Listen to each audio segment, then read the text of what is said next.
Hey, and welcome back.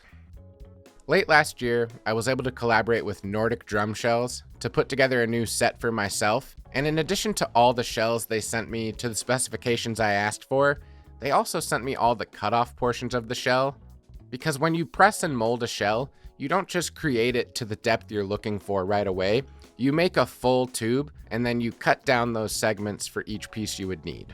So the tom shell I had on that kit was a 12 by 7 inch depth, and this cutoff portion is almost 6 inches, so I'm guessing that means that their 12-inch machine for pressing shells must do something close to like 15, 16-inch depths, and this is the remainder of the shell they made for me.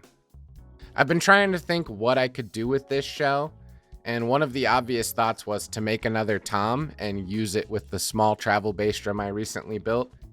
But I think it would be fun to turn this into a snare because I don't own any 12-inch snares, and I've really been trying to develop my skills for building snare drums, especially when it comes to cutting snare beds. And I've gotten some helpful advice from some of you out there, so I want another snare project to try to work on that skill again. So I think this is going to turn into a snare. Now, in the spirit of using mostly leftover parts, since this is a leftover shell, I'm going to try to spend as little money as possible to make this happen, and I already went through my back storage room and found a bunch of parts I could use for this.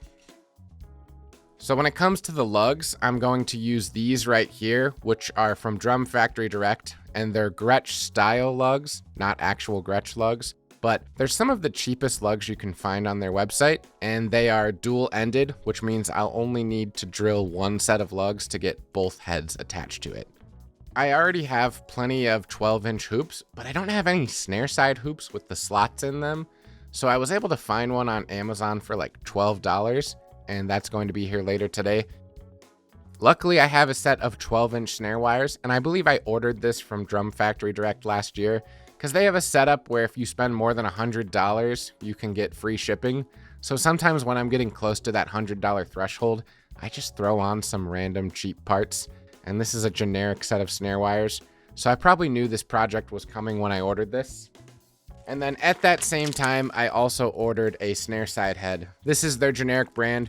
These snare side heads from Drum Factory Direct are great, and they only cost like $5 to $10 each, I think. Once in a while, I like to stock up on these for various drum projects. So I'm going to take this thing up to the garage and get started, and hopefully this project will be done in a few days. I moved up to the garage for the dirty work, beginning with cutting this shell down from just under 6 inches to 5.5. During the last drum I built, I had a little bit of tear out in this process, and no, I still haven't changed out my blade, but I did find that adding some tape here on the outside really helped in avoiding any tear out this time around. I had no plans of covering up this beautiful walnut outer ply, but I did need to sand everything down a bit to even it out and open up the wood to absorb the finish. The first time I sanded a walnut shell like this, I was worried I'd ruined it because of how pale it looked once I sanded it, but it really does come back to life as you add clear coat to it. I used high gloss spray polyurethane because if you do it in thin coats, you don't need to smooth it out very much with sanding between those coats, and it dries very quickly, meaning over just half a day, I can do 4 to 5 coats in between lessons, meals, or anything else I'm doing at home. After letting the final coat cure overnight, I woke up the next morning and came back out to the garage to cut some bearing edges.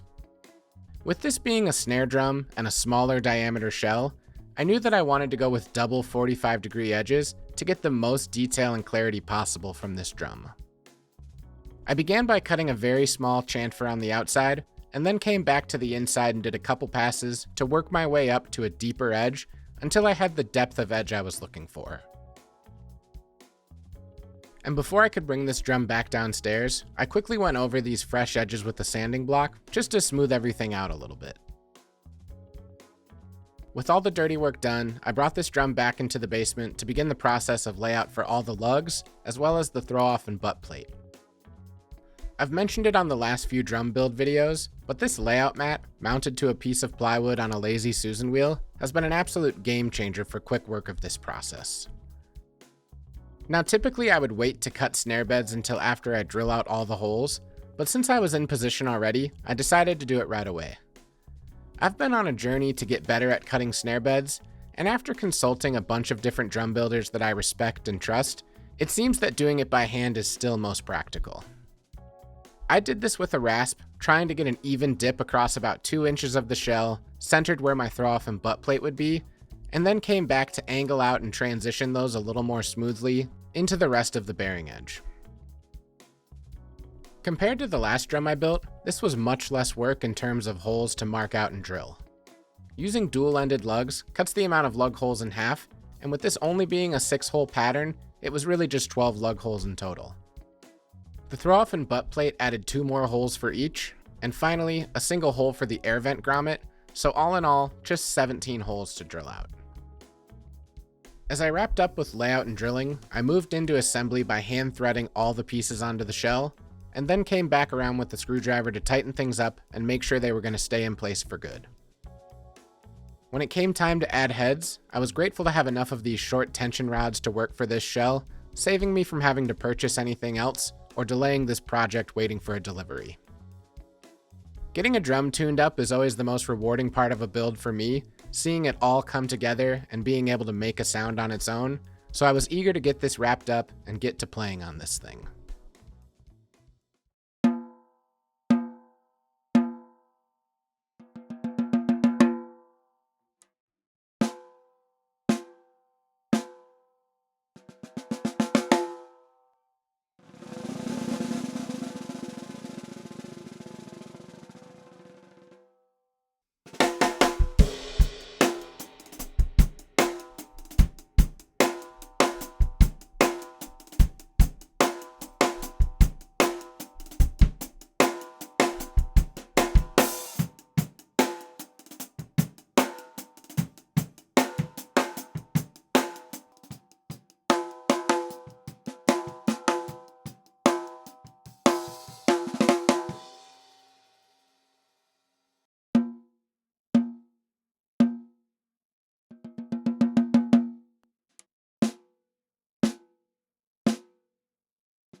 So after getting a chance to play this just a little bit, I'm pretty happy with the results.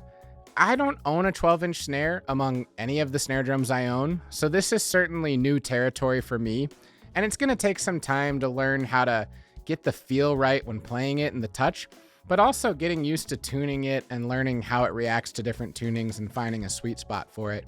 So I'm very much in the learning phase, but I'm excited to dig in more with it. When I think about other drummers who are known for using 12-inch drums, the one that really comes to mind is Ash Sohn. He has a signature drum with Gretsch that's a 12x7, so it's a little bit deeper, it's a thicker shell, but I really love his sound that he gets on it. And when I play this, I also get a lot of Steve Jordan vibes, and I think everybody loves Steve Jordan, so I think this is going to be a nice addition to the collection. A couple other things I want to mention about this project is I started it on like Sunday afternoon, and I finished this drum before lunch on Monday. So this was less than 24 hours, so certainly a quick one compared to most of my other drum projects. And I was able to do it with mostly parts I had on hand. Like I mentioned at the beginning of the video, I did order a new snare side rim with the slots in it, and that was $12. But everything else was stuff I had in my back storage room that was waiting for a project to be used. Now with that, this is kind of another one of these leftover drums. And I mentioned it earlier, but I have these Gretsch style lugs. And I forgot to mention it, but for the throw off, I have this Tama throw off with the branding right on there. And then for the butt, it's a DW butt plate. So there's a hodgepodge of different brands represented on this drum, and that doesn't really bother me. I'd rather have that than invest like over $100 into buying all these parts brand new and have them match a little more uniform like. If I could go back and change one thing about this project, I'd probably mount the butt plate and the snare throw a little bit higher, because it's not an issue yet, but if I crank down on this hoop much more, it's gonna bottom out on the butt plate and not gonna work. So lesson learned, but I think I'll be okay for now. I'd love to know what you guys think about this project and how you think it sounds, so let me know down in the comments, and I'll see you again next time.